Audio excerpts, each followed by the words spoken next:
Apa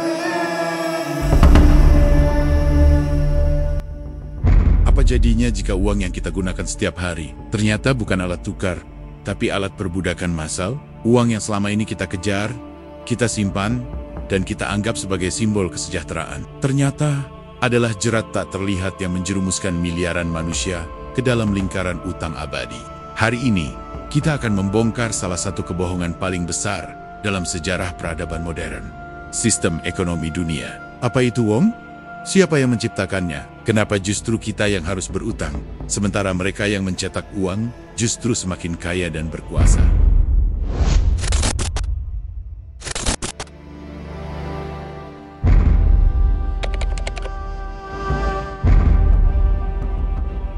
Dahulu, uang adalah sesuatu yang nyata. Emas dan perak, dinar dan dirham yang memiliki nilai intrinsik dan diakui syariat sebagai alat tukar sah. Dalam sistem Islam, uang adalah alat tukar, bukan komoditas. Tidak ada bunga, tidak ada riba, tidak ada penciptaan uang dari utang. Tapi semua berubah pada 15 Agustus tahun 1971. Presiden Amerika Serikat, Richard Nixon, memutus hubungan dolar dengan emas. Dunia pun masuk ke era fiat money, uang kertas yang nilainya semata-mata berdasarkan kepercayaan. Tapi pertanyaannya, kepercayaan kepada siapa? Apakah kepada bank sentral, pemerintah, atau kepada elit global yang mengatur sistem dari balik layar? Bank sentral dan sistem riba global. Kita sering mengira bahwa bank sentral adalah milik negara, padahal kenyataannya jauh berbeda. Federal Reserve Bank Sentral Amerika bukan milik pemerintah, tapi milik swasta. Di dalamnya ada nama-nama besar seperti Rothschild, Rockefeller, dan Morgan. Mereka menciptakan sistem uang yang bukan dicetak dari kekayaan, tapi dari utang. Beginilah cara kerjanya. Negara meminjam uang dari bank sentral, pinjaman dikenakan bunga, uang kemudian beredar di masyarakat, tapi beban bunga terus menumpuk. Artinya, uang yang beredar di dunia hari ini semuanya adalah utang, dan setiap generasi dilahirkan dengan beban melunasi utang generasi sebelumnya. Sistem moneter berbasis utang. Semakin kita bekerja keras, semakin besar porsi kerja kita yang dicuri oleh bunga dari utang yang tak pernah kita pilih. IMF, World Bank, dan penjajahan halus. Ada institusi global yang memastikan negara-negara tetap patuh. IMF dan World Bank. Mereka menawarkan pinjaman kepada negara berkembang. Kedengarannya seperti bantuan, tapi syaratnya, pasar harus dibuka, aset negara diprivatisasi, dan kekayaan alam dijual murah ke korporasi asing.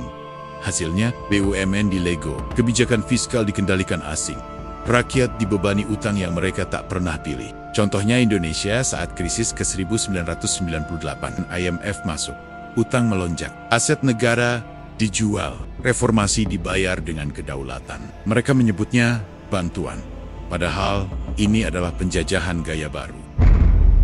Digitalisasi dan perbudakan era baru.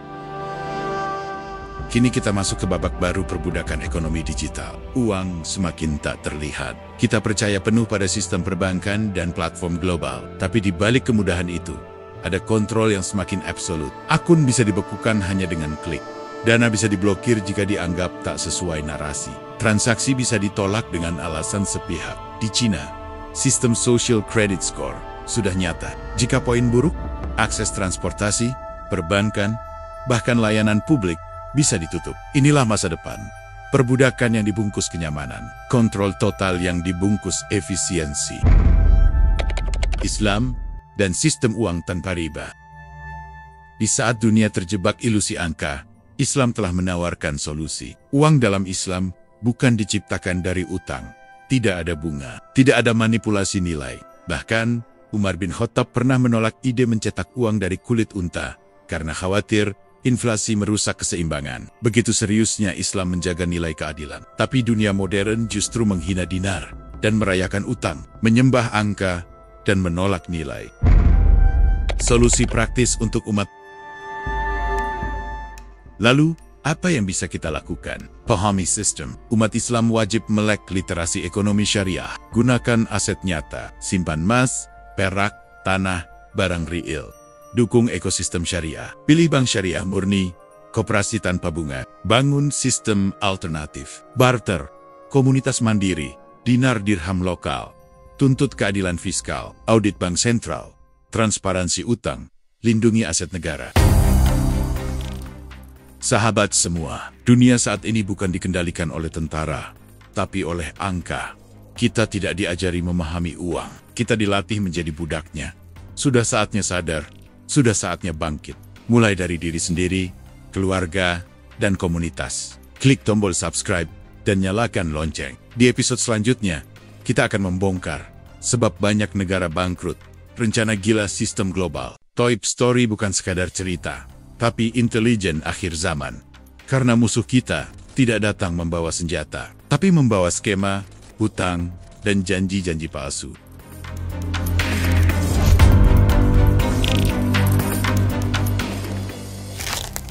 Kita telah menyingkap peta jalan akhir zaman, dari fitnah dunia hingga perang besar yang akan mengguncang umat manusia.